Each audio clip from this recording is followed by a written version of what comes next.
महिलाएं कैसे बनती हैं नागा साधु। दोस्तों, पुरुष नागा साधुओं के बारे में तो आप सभी जानते हैं, परंतु क्या आपने कभी महिला नागा साधु के बारे में सुना है? आइए जानते हैं इस वीडियो में। पुरुष नागा साधु की तरह ही महिला नागा साधुओं का जीवन भी बेहद कठिन रहता है। जितना कठिन इनका जीवन है, उतना ही कठिन एक महिला साधु बनने की प्रक्रिया है। एक महिला साधु बनने के लिए कई सालों तक कठिन तपस्या करनी पड़ती है। वे सुबह जागने से लेकर रात सोने तक शिव जी की साधना में ही लीन रहती हैं। जब भी कोई महिला नागा साधु बनने का प्रण लेती है, तो सबसे पहले उसे सांसारिक जीवन के अपने सारे रिश्ते नातों को छोड़ना पड़ता है। फिर उसे एक लंबे समय तक तप और साधना करनी पड़ती है। दरअसल नागा साधु एक प्रकार की पदवी है जो उस महिला के गुरु निश्चित करते हैं कि वो अभी उस पदवी के लिए सक्षम हो गई है या नहीं। यदि कोई महिला सक्षम नहीं हुई होती है तो उसे और साधना करने के लिए कहा जाता है, और जो महिला सक्षम हो जाती है उसे सबसे पहले अपने केशों को मुंडवाना पड़ता है। उसके बाद उसे अपना स्वयं का पिंडदान करना होता है। महिला नागा साधुओं को धारण करने के लिए एक गेरुआ वस्त्र प्रदान किया जाता है जो कि बिना सिला हुआ होता है। आमतौर पर इस वस्त्र को गंती नाम से पुकारा जाता है। महिला नागा को पुरुष नागाओं की तरह पूर्णतः नग्न रहने की मनाही होती है। यहाँ तक कि जब वो कुंभ में शाही स्नान करने जाती हैं, उस समय भी उन्हें निर्वस्त्र होने का नियम नहीं है। स्नान करते समय भी उन्हें वो वस्त्र पहने ही रहना होता है। जब कोई महिला एक लंबे समय तक ब्रह्मचर्य का पालन करके अपनी कठिन तपस्या से नागा साधु की पदवी हासिल कर लेती है, तो उसके बाद अन्य सभी साधु उसे माता कहकर संबोधित करते हैं। नागा साधु तीनों संप्रदायों शैव, वैष्णव एवं उदासीन तीनों में होते हैं। पूरे भारत में नागाओं का सबसे बड़ा अखाड़ा जूना अखाड़ा माना जाता है। वैसे तो महिला नागा साधु हर अखाड़े में उपस्थित हैं, लेकिन महिला नागा साधुओं का एक अखाड़ा अलग से भी है, जिसे माईबाड़ा अखाड़ा कहा जाता है।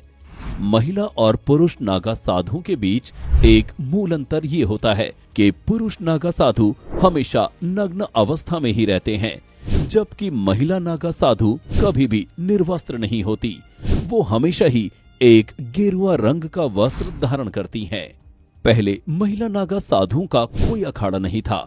फिर जब धीरे धीरे महिला नागा साधुओं की संख्या बढ़ने लगी, तो 2013 में महिला नागा साधुओं ने अपना एक अलग अखाड़ा बनाए जाने की बात रखी, जिसके बाद अखाड़ों और शंकराचार्यों के बीच इस बात को लेकर काफी विवाद भी हुआ।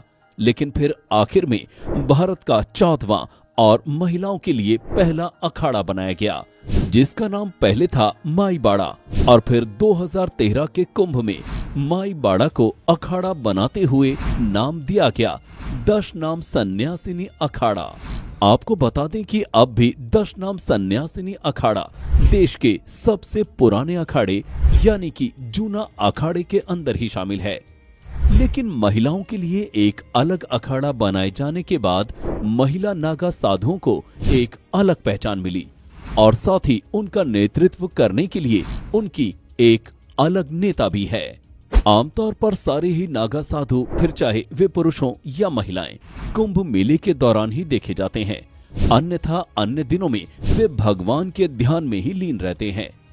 बताया जाता है कि नागा साधु साधारण दिनों में एकांतवास में रहते हैं। कुछ नागा साधु पर्वतों में जाकर छिप जाते हैं।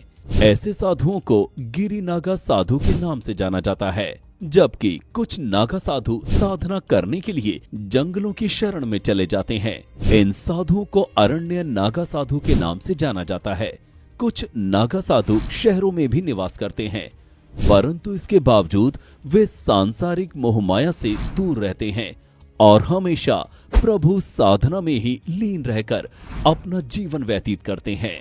अब आप लोग सोच रहे होंगे कि जब ये साधु साधना में लीन रहते हैं और इनके पास मोबाइल आदि जैसा कोई आधुनिक उपकरण नहीं होता, तो इन्हें अखाड़ों और कुंभ से संबंधित सूचना कैसे मिलती होगी। दरअसल अखाड़ों और नागा साधुओं के बीच में कुछ लोग होते हैं जिन्हें कोतवाल की उपाधि दी जाती है। ये कोतवाल अखाड़ों और नागा साधुओं के बीच संपर्क साधने के लिए तैनात किए जाते हैं। कुंभ या फिर अखाड़ों से जुड़ी कोई भी सूचना जो इन नागा साधुओं तक पहुंचानी होती है वो यही कोतवाल पहुंचाते हैं। कहा जाता है कि नागा साधु ठंड से बचने के लिए 3 प्रकार के योग करते हैं। पहला और दूसरा है वे अपने विचारों और खानपान पर संयम रखते हैं। तीसरा उनका मानना है कि मानव शरीर एक ऐसी संरचना है, इसे जिस वातावरण और माहौल में ढाल लोगे ये वैसा ही हो जाएगा। इसीलिए नागा साधु इतने वर्षों में धीरे धीरे अभ्यास करते हैं, फिर कुछ ही वर्षों में उनके शरीर को आदत पड़ जाती है और इसके बाद उन्हें सर्दी गर्मी आदि का एहसास होना बंद हो जाता है। तो दोस्तों आज के इस वीडियो में इतना ही। हमें कमेंट करके जरूर बताएं कि हमारी ये प्रस्तुति आपको कैसी लगी। धन्यवाद।